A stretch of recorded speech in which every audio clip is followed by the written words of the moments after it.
हमारे ऊपर प्रभु की कृपा है, ये हम कैसे पहचाने? ये 8 लक्षण प्रकट होने लगते हैं जिसके ऊपर प्रभु की कृपा होती है। हमारे ऊपर प्रभु की कृपा है, ये हम कैसे पहचाने? तो ये 8 लक्षण प्रकट होने लगते हैं जिस पर हरिजू की प्रियाजू की कृपा है। पहला, घोर अपराध करने वाले के प्रति भी दया की भावना, शांति पहला लक्षण है। भाव में भी पहले शांत भाव है। हमारे ऊपर श्री हरिजू की कृपा है, इसकी पहचान ये 8 लक्षण।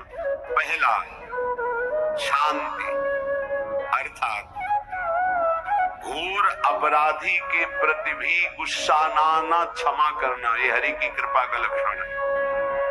देख लो भाई, घोर अपराधी शब्द तो जाने दो, जरा सा प्रतिकूल हो जाए तो लाख समझाओ पर भ्रकुटी तनी रहती है। भला ऐसा है? अपराधी पर भी क्षमा का भाव होना, ये हरि कृपा पात्र में ही होगा, अन्य में नहीं। तो अगर अपने हृदय में ऐसा लगे कि ऐसा नहीं है तो हरिजू से प्रार्थना करनी चाहिए कि कृपा करो मेरे में सामर्थ्य आवे। दूसरा, अनुसूया, वो किसी भी के प्रति कभी भी कोई दोष दर्शन ही नहीं करेगा। दोष कथन, दोष श्रवण की तो बात जाने दो।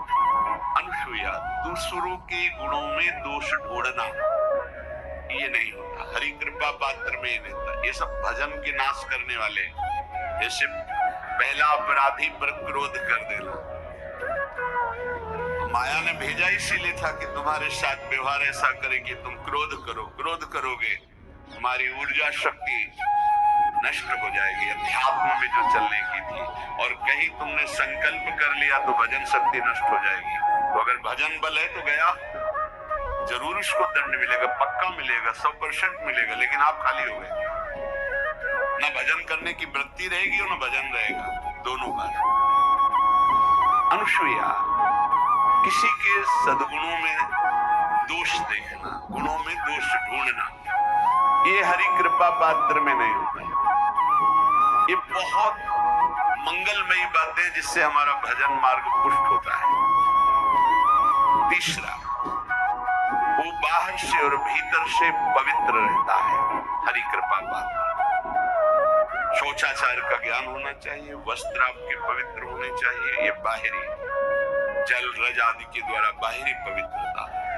और निष्कपटता, निश्चलता, सत्य भाव, ये अंदर की पवित्रता है। अगर कपट है, छल है, असत्य है तो हृदय मलिन रहता है। भीतर और बाहर से पवित्र रहना, इसमें खास बात क्या है? भीतर और बाहर से पवित्र रहने में, भीतर और बाहर से सदैव पवित्र कौन रह सकता है? तो बोले जो पुंडरीकाक्ष भगवान श्री हरि का प्रियाजू का स्मरण करता रहता है, शवायाभ्यंतर शुचि, वो बाह्य और अभ्यंतर दोनों से पावन रहता है। तीसरी जो कृपा का लक्षण है, अर्थात वो सदैव भगवत चिंतन परायण, शौचाचार का पालन करने वाला, बाहर और भीतर से हरि कृपा पात्र पवित्र रहता है। चौथा, ऐसे कार्यों का अनुष्ठान न करें जिनमें हमारा भजन छूटता है, जिनमें सत्य छूटता है, जिनमें भगवत भाव छूटता है। जैसे आपके ऊपर कृपा हुई, आप भगवत मार्ग में चल रहे हैं, अब आप ऐसे सांसारिक कार्यों का अनुष्ठान कर रहे हैं जिनमें आपकी चित्त वृत्ति बिल्कुल भगवत विमुख हो रही, तो जीवन का लाभ क्या होगा? लाभ तो है भगवत स्मरण से। कल एक ने प्रश्न किया, मैं खाता तो नहीं लेकिन मांस की दुकान में मांस बेचता हूँ, होटल है, क्या उचित है? ये उचित कैसे हो सकता है? तुम और भी तो व्यापार कर सकते हो। जरूरी है धर्म का पालन करने की इच्छा करते हो, धर्म आचरण करते हो, ऐसा नहीं। तो विरत बहुकर्मा, उन कर्मों से हमें विरत रहना है जो हमारे धर्म के विरुद्ध है, जो भजन के विरुद्ध है। हरि कृपा पात्र ऐसे कर्मों का अनुष्ठान कर ही नहीं सकता है। अपने भजन का फल देखना भगवत कृपा पात्र सबको प्रदान कर देना। हिम्मत है? अपने भजन, इतनी मेहनत से किया हुआ भजन, भजन होने के बाद हे प्रभु इस भजन का फल हो, सर्वे भवन्तु सुखिना सर्वे सन्तु निरामयाः। यहां तो कहते हैं महाराज एक माला रोज आपके लिए करता हूं कि आपकी बीमारी ठीक रहे, तो शेष किसके लिए करते हो प्रभु?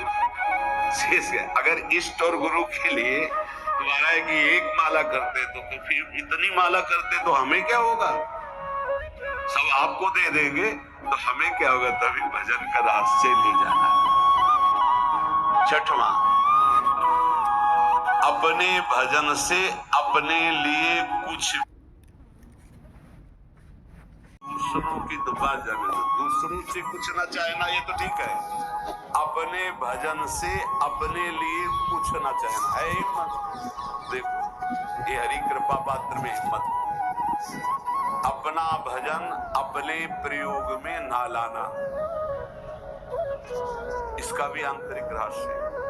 अपने प्रयोग में आप शरीर को लेकर के बोलेंगे, अगर स्वरूप को लेकर तो प्रयोग की कोई वहां जरूरत ही नहीं, स्वरूप पूर्ण काम है, वहां कोई अभाव नहीं। जब आप कोई भाव अपने लिए करेंगे तो देह भाव होगा, देह भाव से किसी विषय की मांग होगी, विषय पूर्ति भजन का फल नहीं होता, भजन का फल होता विषय निवृत्ति। बहुत जोर की बात है, कैसे समझ? अपने भजन का भी फल अपने लिए नहीं, दूसरों से कुछ चाह रखना तो बात ही जाने दो, भजन से भी कोई अन्य सुख की चाह नहीं। क्या चाहिए? भजन ही बनता रहे, भजन का फल भजन बनता रहे, खूब निरंतर जप करते रहे। सातवां, किसी भी मान सम्मान कीर्ति पद प्रतिष्ठा के मिलने पर हृदय का असंतुष्ट हो जाना, ये हरि कृपा पात्र का लक्षण होता है। प्रणाम नमस्कार जय हो हृदय में संतुष्ट हो जाना चाहिए, कोई किंचन मात्र अभिमान न उदय हो जाए। प्रभु बचाओ, ये माया की चकाचौंध से बचा लो नाथ, कौन सा अपराध बन गया कि आपकी जय की जगह यहाँ हमको ऐसा सुनना पड़े। मान प्रतिष्ठा कीर्ति जिसके लिए बड़े बड़े लालायित रहते, हरि कृपा पात्र को विष की तरह चुभती है। और आठवां, किसी भी प्राणी समुदाय से संबंध न रखते हुए सब पर दया की भावना, सब पर कृपा की भावना, सब पर करुणा मैत्री, पर किसी से ममता नहीं। ये सूत्र बहुत व्यवहार में प्रयोग करने योग्य है। सबसे करुणा और मैत्री, पर किसी से ममता नहीं। करुणा तो करी भरत जी ने, मैत्री भी की मृग से, पर ममता रहित नहीं रहे। ममता कर ली तो अगला जन्म हिरण खाएगा, ममता नहीं है। निर्ममो निरहंकारा, करुणा मैत्री तो करनी है, जैसे इसमें आदेश गीता में आदेश अद्वेष्टा सर्वभूतान मैत्रः करुणैव च, पर निर्ममो निरहंकारा, ये साधक की चतुरता है। प्राणी मात्र पर दया कृपा करुणा मैत्री, पर ममता नहीं, ममता किसी से। और यहाँ करुणा मैत्री ये तो गायब हो गई, केवल ममता रह गई।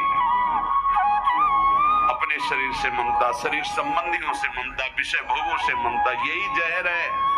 संबंध में ये ममता ही जहर है, विचारों में अहंकार जहर है, कर्मों में ये आसक्ति जहर है। इसी जहर को मिटा दे तो जीवन मुक्त महापुरुष कर्म करते हुए, विषय सेवन करते हुए, वार्ता करते हुए, विचार करते हुए, बिल्कुल जहर रहित उसका जीवन हो गया। तो ये 8 बातें हरि कृपा पात्र में होती, इनको बार बार सुनना और हृदय में धारण करना।